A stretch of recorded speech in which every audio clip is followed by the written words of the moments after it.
안녕하세요, 한상준 세무사입니다. 지난 시간에 저희는 세금 신고의 흐름에 대해서 알아봤었죠. 부가세 신고를 통해서 매출 매입을 확정을 하고 인건비 신고를 하고 종합소득세나 법인세 신고 때 나머지 비용들을 넣어서 최종 세금을 계산한다, 이런 흐름이었죠. 오늘은 그 첫 번째 부가가치세에 대해서 조금 더 자세히 알아보도록 하겠습니다. 부가세가 뭔지부터 정확하게 짚고 넘어가 볼게요. 우리가 편의점에서 1,000원짜리 음료수를 샀다라고 가정을 해볼게요.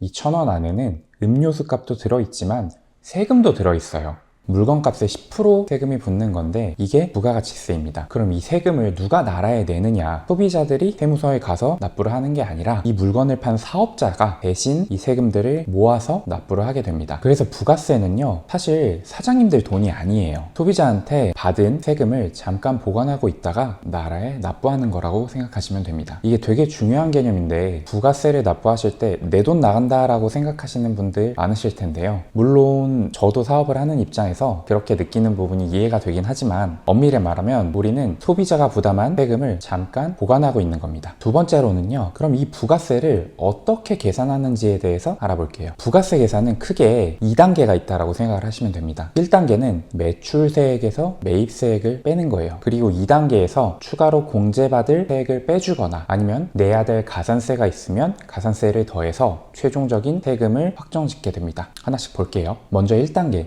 매출세액에서 매입세액을 빼는 겁니다. 매출세액이 뭐냐면요, 내가 물건을 팔거나 서비스를 제공하면서 받은 부가세입니다. 매출의 10%인 거죠. 매입세액은 반대로 내가 어떤 물건을 사거나 서비스를 제공받으면서 낸 부가세입니다. 매입액의 10%인 거죠. 예를 하나 들어볼게요. 어떤 사장님께서 상반기 동안 매출이 1억이었다라고 가정을 해볼게요. 그러면 매출세액은 이 1억의 10%인 1,000만 원이에요. 근데 같은 기간에 이 매출을 만들어내기 위해서 원재료를 산다거나 임대료를 낸다거나 한 매입이 7천만 원 있다라고 가정을 해볼게요. 그러면 이 매입에 대한 매입세액은 700만 원이 되겠죠. 매출세액 1,000만 원에서 매입세액 700만 원을 빼니까 남은 건 300만 원. 이게 1단계에서 나온 납부세액입니다. 그러면 이 매출과 매입을 뭘로 증명하느냐, 이 부분도 중요하겠죠. 아무 근거 없이 나 이만큼 팔고 이만큼 샀어요 라고 하면 안 되겠죠. 이걸 증명해 주는 게 바로 세금계산서, 계산서, 현금영수증, 신용카드 전표입니다. 이걸 적격증빙이라고 해요. 특히 우리가 매입세 공제를 받으려면 이 적격증빙이 반드시 필요합니다. 증빙이 없으면 부가세를 냈다고 하더라도 매입세 공제를 받지 못해요. 간혹 간이영수증이나 견적서, 거래명세표만 받으시는 대표님들이 있으세요. 이런 건 적격증빙이 아니기 때문에 매입세 공제가 되지 않습니다. 그래서 물건을 사실 때 이체를 하신다라고 하면 세금계산서나 계산서, 현금영수증 이런 거 꼭 잘 챙기셔야 되고요. 애매하면 그냥 카드로 결제를 하시는 게 좋습니다. 이게 부가세에서 정말 중요한 기본이에요. 그런데요, 이 적격증빙이 있다고 해서 매입세액이 다 공제되는 건 또 아닙니다. 내가 사업에 필요한 물건을 사면서 부가세를 냈다고 하더라도 법에서 정한 몇 가지의 경우에는 이 매입세액을 인정을 해주지 않아요. 이걸 매입세액 불공제라고 하는데요, 말 그대로 매입세액을 공제하지 않는다는 뜻입니다. 대표적인 몇 가지를 알아볼게요. 첫 번째로는 세금계산서를 받지 않은 경우예요. 내가 물건을 사고 돈을 지급했으면 세금계산서를 받아야 되거든요. 근데 이 세금계산서를 받지 않거나 받았는데도 잘못된 세금계산서를 받았다면 매입세액 공제가 되지 않습니다. 그래서 세금계산서는 잘 받으셔야 돼요. 두 번째로는 사업과 관련 없는 지출, 이건 당연하겠죠. 사업과 관련되지 않은 부가세는 공제가 되지 않습니다. 세 번째로는 접대비인데요, 거래처 사장님과 식사를 하시거나 술 한잔 하신 금액에 대한 부가세는 공제가 안 됩니다. 이거 은근히 모르시는 분들이 가끔 계세요. 네 번째로는 비영업용 승용차, 업무용으로 쓰는 차량이라고 할지라도 일반 승용차에 들어가는 비용은 매입세 공제가 되지 않아요. 흔히들 들어보셨을 텐데요, 경차나 화물차 그리고 9인승 이상의 승용차는 공제가 된다라는 얘기 많이 들어보셨죠. 이런 차량은 공제가 되고요, 운수업이라던가 자동차 판매업처럼 차가 직접 영업에 쓰이는 업종은 공제가 가능합니다. 근데 이 외에 일반 승용차는 공제가 되지 않는다라고 생각하시면 됩니다. 자, 1단계에서 매출세액에서 매입세액을 빼서 납부세액이 나왔죠. 2단계에서는요, 여기에서 추가로 빼거나 더하는 금액들이 있어요. 먼저 빼주는 것부터 알아볼게요. 공제세액이라고 하는데요, 대표적으로 신용카드 매출전표 발행세액 공제라는 게 있습니다. 이게 뭐냐면요, 소비자가 나에게서 물건을 사가면서 신용카드로 결제를 하는 경우에는 이 신용카드 결제액의 일정 퍼센트 10%를 우리가 내야 될 부가세에서 빼줘요. 주로 소규모 개인 사업자분들에 해당됩니다. 그 외에도 전자세금 계산서를 발행을 하면 전자세금 계산서 발급 세액공제라는 것들이 있고요. 반대로 더해지는 것들은 가산세가 있는데요. 신고를 늦게 한다거나 세금 계산서를 제때 발행하지 않으면 가산세가 붙어요. 이런 가산세는 추가적으로 납부해야 될 세금이 됩니다. 정리하면요. 1단계에서 매출세액 빼기 매입세액으로 1차적인 납부세액이 나오고요. 여기서 공제세액이라던가 가산세를 더하고 빼서 최종 세금이 확정이 되게 됩니다. 그러면 이 부가세를 언제 신고하고 납부하냐? 부가세는 1년을 반으로 나눠서 신고를 한다고 생각하시면 돼요. 1월부터 6월까지 상반기, 7월부터 12월까지 하반기인데요. 상반기가 1기, 하반기가 2기라고 얘기를 합니다. 그리고 각 6개월을 반으로 쪼개서 3개월이 됐을 때 신고를 하는 게 있는데요. 이걸 예정신고라고 합니다. 1월에서 3월 그리고 7월에서 9월이 이 예정신고 기간이에요. 그래서 법인사업자 같은 경우에는 1년에 부가세 신고를 4번 하게 되는데요. 1월에서 3월까지 1기 예정신고를 하고요. 4월에서 6월까지 1기 확정신고를 하게 됩니다. 7월에서 9월까지 2기 예정신고를 하고요. 10월에서 12월까지 2기 확정신고를 하게 되는 거죠. 이 신고 시기는요. 예를 들어서 1월에서 3월 걸 신고를 한다 라고 하면 4월 1일부터 4월 25일까지가 신고 기간이 됩니다. 쉽게 생각해서 분기분을 그 다음 달 25일까지 신고한다 라고 생각하시면 돼요. 그런데 개인 사업자분들은 조금 다릅니다. 이 부분 잘 알고 계셔야 되는데요. 개인 사업자는 기본적으로 예정 신고가 없어요. 그러니까 1년에 2번 1기 확정 신고와 2기 확정 신고만 있는 거죠. 근데 이 중간에 개인 사업자는 예정 신고를 하는 게 아니라 세무서에서 고지서가 날라옵니다. 이걸 예정 고지라고 하는데요. 이 금액은 보통 지난번에 한 부가세 신고 금액의 절반 정도가 고지서로 날아오게 됩니다. 예를 들어서 지난 하반기 때 내가 부가세를 200만 원을 납부를 했다라고 하면 이번 상반기 예정 고지 기간에는 이 200만 원의 절반인 100만 원짜리 고지서가 날아오게 되는 거죠. 그럼 개인 사업자분들은 이 100만 원을 납부를 하시고 상반기분을 신고를 하는 1기 확정 신고, 그때 미리 낸 100만 원을 아까 말씀드린 2단계에서 빼주게 됩니다. 미리 낸 세금을 빼주는 정산 방식이라고 생각하시면 돼요. 그래서 보통 개인 사업자 같은 경우에는 부가세를 1년에 2번 낸다고 생각하시는 분들이 많은데 그냥 쉽게 4번 낸다라고 생각을 하시는 게 좋습니다. 그리고 만약에 내가 갑자기 사업이 많이 안 좋아져서 이 예정고지 금액이 너무 부담이 된다 라고 하는 경우에는 예정 신고를 해서 금액을 납부를 할 수도 있습니다. 이 경우에는 담당하시는 세무사님한테 우리 예정 신고를 할 수 있나요? 라고 물어보시면 보통은 알려드립니다. 자, 오늘 내용 한번 정리를 해볼게요. 부가가치세는 소비자가 부담하는 세금을 사업자가 대신 납부하는 세금입니다. 계산은 2단계로 되어 있어요. 1단계 매출세액에서 매입세액을 뺍니다. 다만 이 매입세액에 세금 계산서를 잘 받지 못한 것 혹은 접대비에 관련된 것 혹은 기영업용 차량에 관련된 것은 공제받지 못하겠죠. 2단계 거기서 공제세액을 빼고 가산세를 더해서 최종적으로 납부할 세금이 나옵니다. 신고는 법인은 1년에 4번, 개인은 1년에 2번이지만 개인 사업자는 예정고지도 있기 때문에 편하게 부가세는 1년에 4번 납부를 한다라고 생각을 하시면 좋습니다. 어떠세요? 간단하게 좀 설명을 드렸는데 이제 부가세가 어떻게 계산이 되고 언제 신고하는지 감이 좀 잡히시죠? 다음 영상에서는요, 인건비나 종합소득세에 대한 부분을 지금 부가세처럼 좀 간단하고 쉽게 설명드리는 영상을 올릴 예정입니다. 영상이 유익하셨다면 구독, 좋아요 부탁드리고요. 시청해주셔서 감사합니다.